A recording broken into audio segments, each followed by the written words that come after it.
Hi everyone, I'm Li Hao. Welcome to the last day of Advent of Code 2020. So, this is the final day, day 25. So, if you haven't watched this and you don't know what Advent of Code is, well, you've missed out a lot. Well, Advent of Code is a series of programming challenge on Advent calendar. So, on each day of the calendar, you have one programming challenge, and in each challenge, you have two parts. Right, solving each of the parts give you one gold star, and the aim of this challenge is to solve all of the challenges and get 50 gold stars, right? So again, if this is the first time you're watching this, please watch from day 1 to 2024. We have recorded all of them. You must go and watch them because today is the last day. You are missing a lot, man, tell you. So back to this day 25 of Advent calendar. See what's awaiting for us. So day 25, last challenge. Day 25, the combo breaker. So you finally reached the check-in desk. Unfortunately, the registration systems are currently offline. They can't check you in. Noticing that your look on your face, they quickly add that the tech support is already on the way. They even created all the room keys this morning. You can take yours now and give them to your room, deposit once the registration system comes back online. Right, the room key is a small RFID card. The room is on the 25th floor and the elevators are also temporarily out of service. So it takes what little energy you have left to climb the stairs and navigate the halls. If I reach the door to your room, swipe a card and beep, light turns red. Shit. Examining the card more closely, you discover a phone number for tech support. So, hello, how can we help you today? You explain the situation. Well, it sounds like the card isn't sending the right commands to unlock the door. If you go back to check in the desk, surely someone can help reset it for you. While still catching your breath, you describe the status of the elevator and the exact number of stairs you just had to climb. Well, I see.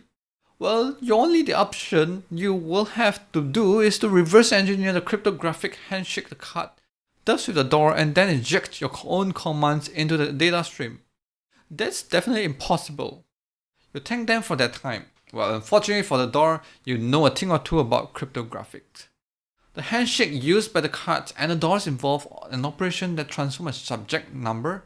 That transform subject number starting with value 1 and then a number of times the loop size, right?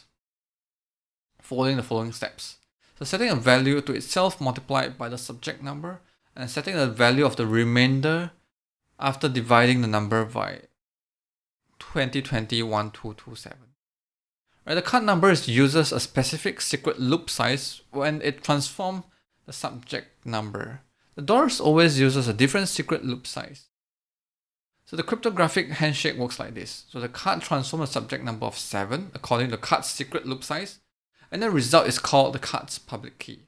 A door transforms the subject number of 7 to the door secret loop size, and then the door public key, right? So the card and the door use the wireless RFID signal to transmit the two public keys to the other device. Now the card has the door public key and the door has the card's public key. Because you can eavesdrop the signal, you have both public keys, but neither the device loop size. The card transforms the subject number of the door public key according to the card's loop size, results with the encryption key. And the door transforms the subject number of the card's public key according to the door's loop size, and the results is the same encryption as the cards you calculated. Right, so if you can use the two public keys to determine each of the device loop size, then you will have enough information to calculate the secret encryption key.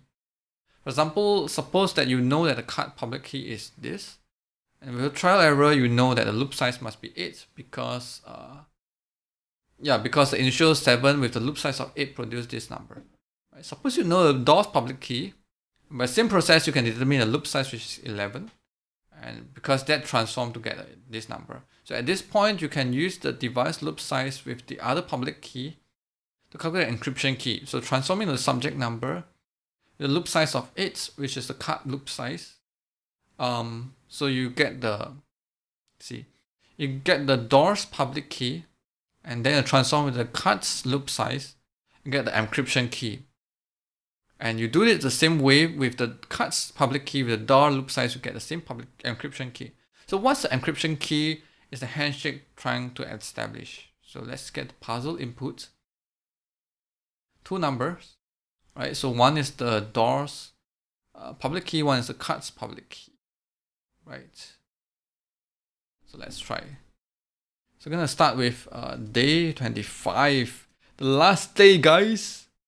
Okay, so we have two numbers, public key. Okay, so the first one is probably the card public key, or it doesn't matter, I guess. But so once is the door, then one it will be the card, right? So card.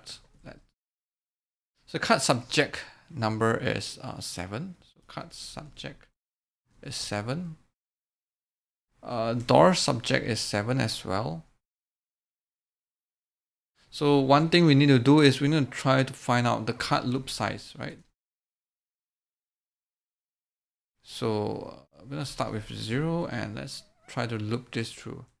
Okay, so probably we'll do it with this example first so that we can get our sense of the question itself. So the card's public key is this,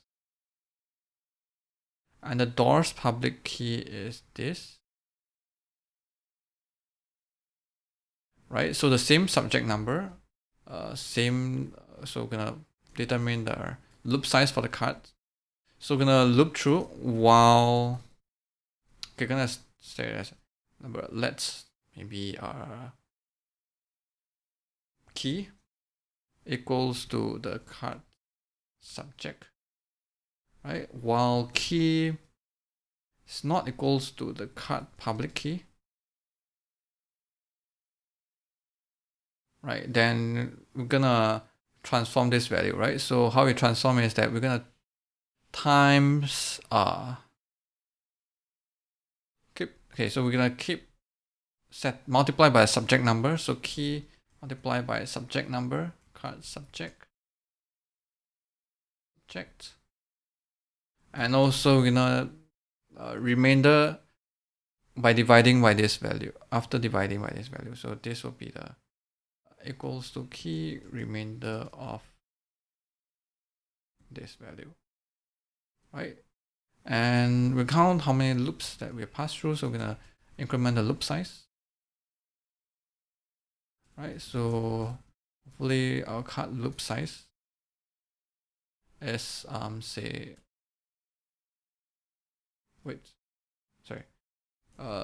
run it with node instead of 7, right? So the card loop size is 7, which is correct. So we're gonna refactor this so that we can do it. We can use the same code. So determine loop size. Gonna have subject,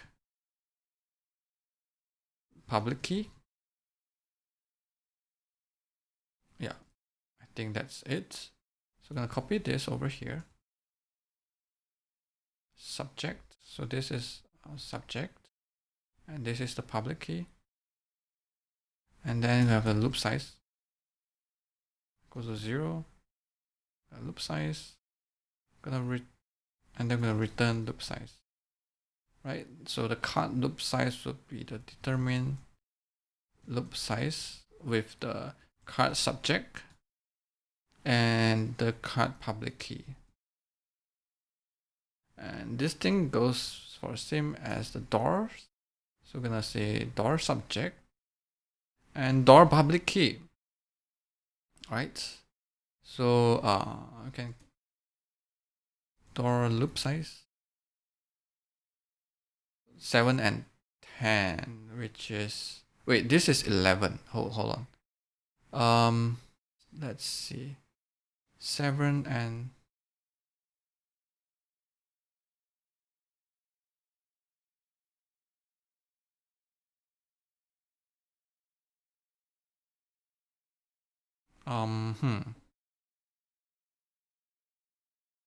door subject, door public key is 11. Oh, this is 8, this is 11. So I think it should start with 1. loop size, right? 8 and 11. Okay, that's correct. And then we're going to calculate the encryption key. So encryption key will be doing the same thing. So let's key equals to, so we're gonna use the public key for the cut, and we're gonna look through the number of loop size using a door loop size. Right, so for let's I equals to 0, I less than this, I plus plus, key equals to key times this, and key equals to key modulo by 2020, 120, 12, and 27. And finally, we get the key, right? So hopefully this is the key. 7340505. Oh wait, no. Sorry. See. Transforming the card's public key with the door loop size. Card public key with the door loop size. Card public key with the door loop size. This.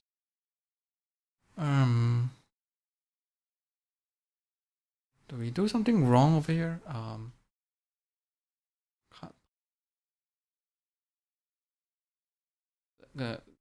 Log this out again. Just make sure that we are getting the door public key. Okay, so card public key and the door loop size. Door public key is 5761 with the loop size of 11. This should give us this number, but it's not. So something, see what's wrong with here. Key. Oh, is it times the same subject number again? Times 7.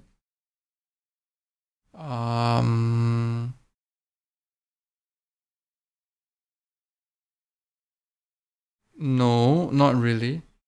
Okay, so let's see. This should, okay. I'm not sure what. I'm just gonna type in the same thing as this one, right? Okay, so the cards transform the subject number of the door's public key as the subject using card loop size. The door transform the card public key as a subject number and using a door loop size. Card, this is a subject, right? Subject times subject. And then key equals to key modulo by this. And then we do with the door loop size. I believe probably we should do one less time, right? Yeah. So 14897079, which is correct. So yeah, I mean, we added one loop size, but we actually looped through like 10 times. So this should loop through only 10 times instead of 11 times, right? So we find the key, we find this, and that's it, right? So probably we'll replace this, and hopefully that's it, right? So we're gonna run this, and this will be the encryption key. But paste it in, submit, and that's the right answer. Part 1 down, and let's go for the final part of Advent Calendar, Advent of Code 2020. So part 2, light turns green and the door unlocks. Ting! You collapse onto the bed, onto your room, and your pager goes off. It's an emergency. Well, the elf calls you to explain the soft serve machine in the cafeteria on the sub-basement 7 just failed, and you're the only one knows how to fix it. But they dispatch a reindeer to your location and pick you up. You hear the sound of the hoofs landing on your balcony. The reindeer carefully explores the content of your room while you figure out how to get going to pay for the 50 stars you owe for the resorts before you leave. Noticing that you look concerned, reindeer wanders over to you and you see that carrying a small pouch. Sorry for the trouble. A note with the pouch reads, sitting at the bottom of the pouch is a gold coin with a little picture of the starfish in it. Looks like you only needed 49 stars after all. Well, you have enough stars to pay the deposits. So let's go for pay the deposits. Spend all 50 stars to cover the room deposits. As you fix the soft serve machine, Santa offers you a ride in his sleigh. Maybe the resort has a chimney you can use. Well, congratulations, you finished every puzzle in the Advent of Code 2020. I hoped you had as much fun solving them as I had making them for you. Well, the author, but I hope you have enough fun solving it alongside with me. Well, I would love to hear about your adventure, and you can get in touch with me via the contact info on my website through the Twitter. Well, if you'd like to see more things like this in the future, please consider supporting Advent of Code and sharing it with others, as like me sharing it with you. Well, to hear about future projects, you can follow him on his Twitter. So I'm going to open it up right now.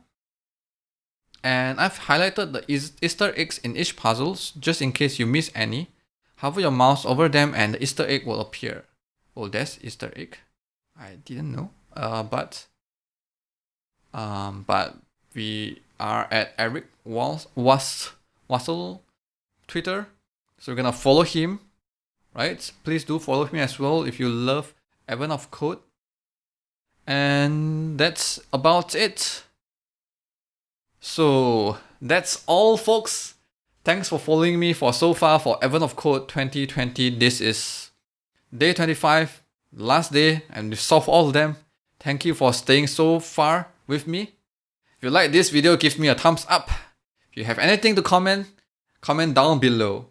And please be sure to subscribe to my channel because, maybe we'll try some other challenges that you like as well.